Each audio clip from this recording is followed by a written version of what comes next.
Hey guys, welcome back to the Serious Science channel and welcome to a new video. Welcome to today's video. We are doing the Fine Line book tag. So I was tagged in this tag by Reads with Rachel back in like April. Her video went up on April 10th, so better late than never, I guess. This tag was originally created by Miss Richards Reads, and I will leave her and Rachel in the description box below, but without further ado, let's get into the tag. So the first prompt of this tag says Golden, a new to you book or series, the honeymoon phase. And for this one I have to give it to Illuminae. So this book series is pretty popular. However, the first time I read it was last year in 2019, but the series, the first book, was published in 2015. So it's been out for quite a while and it was something that was on my radar for a while, but I was kind of scared to read it. So it was definitely new to me as of last year, even though it had been out for like 4 years now. The second prompt is Watermelon Sugar, your favorite smutty book. Really trying to think, what do I have any books that have a sex scene in them? I gotta check. I mean, Spin the Dawn had like a steamy moment. It was like an implied sex scene. It wasn't explicit. I really don't read that many like adult books with like sex scenes in them, so I'm lame. This prompt is Adore You, a happy or upbeat book or character that you adore. Gotta give it to the entire To All the Boys I Loved Before series. I don't have it on this shelf, it's in storage, but I love that book series. I will always love all those characters. You already know what it is. Lights Up, a book that lets you know it's okay to be yourself or led to self-acceptance. So this is kind of interesting. I didn't really know how to answer this prompt, so I'm just going to say this will be My Undoing by Morgan Jerkins and also Becoming by Michelle Obama. I think if anything, these books just gave me a permission or acceptance to be multifaceted as a Black woman in America. So I'm gonna answer it like that, but I'm not sure if that was the way I was supposed to interpret this question. And to add on to my answer to that question, actually, I'm also going to say Young, Dumb, and Naive by Alicia Henderson. This book was just definitely about a Black girl growing up in America and just like learning herself and things like that. So this is also, I see parts of my old self in this book, and I think if I would have read this when I was younger, I probably would have had more self-acceptance to be like, oh, I actually see parts of myself in this character. So this one too. Cherry, a book that has stuck with you. So I have to go with Catcher by Kaylin Nicholson. She's a YouTuber. I've talked about this book multiple times. I love this book. I have bias because I love her as a YouTuber, just as a person, but also she is writing Catching, which is the second book, and I just love this book. I want to reread it. Just, if you don't know who Kaylin Nicholson is and you want some like life motivation stuff, go find her channel and subscribe. She's great. And read her book while you're at it.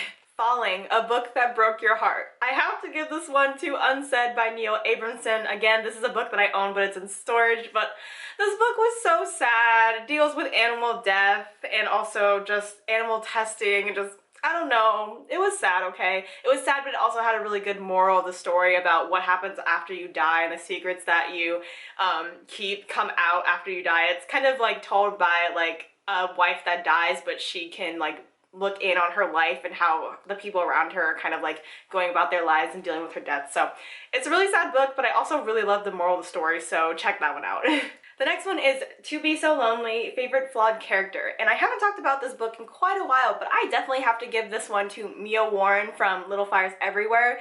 So I read this book back last summer, and honestly, I can't really say anything because the reason that Mia is a flawed character is kind of like the big reveal of the book, but I don't know, the motivation that she had behind what she did was something that you kind of have to have sympathy for her for. So she did something really bad, but the reason that she did it was really good.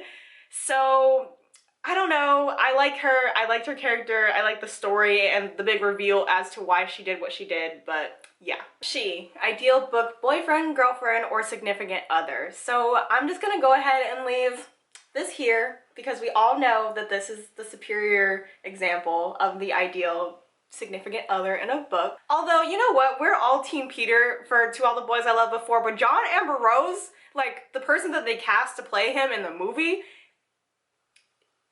yeah, okay, John, I don't even know how to answer this question seriously, but if John Amber Rose was the person that they cast to play in the movie, him.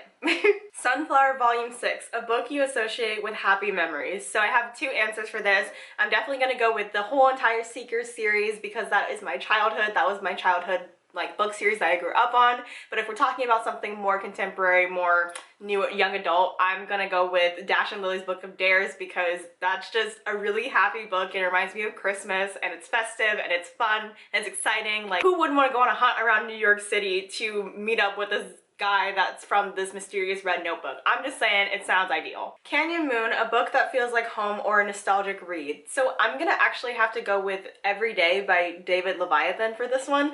I just really love this book. It's not a book that I necessarily think I have happy memories associated with, but I have like a strong memory of what I was doing when I first read that book, and it's a book that I have consciously reread a couple times since the first time I read it. So I really like that book. I always do come back to it because it's one of the first books that I was like, wow, I really can feel this author's voice in this character. So yeah, that's definitely one. Treat People with Kindness, a book that has an important message. If you've been on my channel, you already know what I'm gonna say. I'm gonna say The Memory Book by Laura Avery. Love this book, love its message. It's about a girl with a terminal illness and learning to live the rest of her life with meaning, and I just love this book. Please read it. And the final question in this tag is Fine Line, a book you love with a relationship that you don't like, or with a love-hate relationship.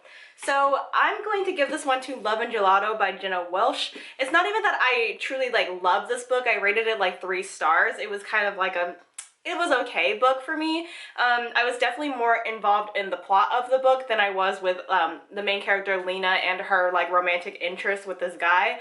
However, I did like the book enough to rate it 3 stars, and yeah, so that's my answer. I am getting so much better at being very precise with how I answer tag questions, so hopefully you all enjoyed and I didn't talk your ear off. Thank you again to Rachel for tagging me, even though I am 2 months late, because better late than never, and I will see you all on the channel next Sunday. Bye everybody.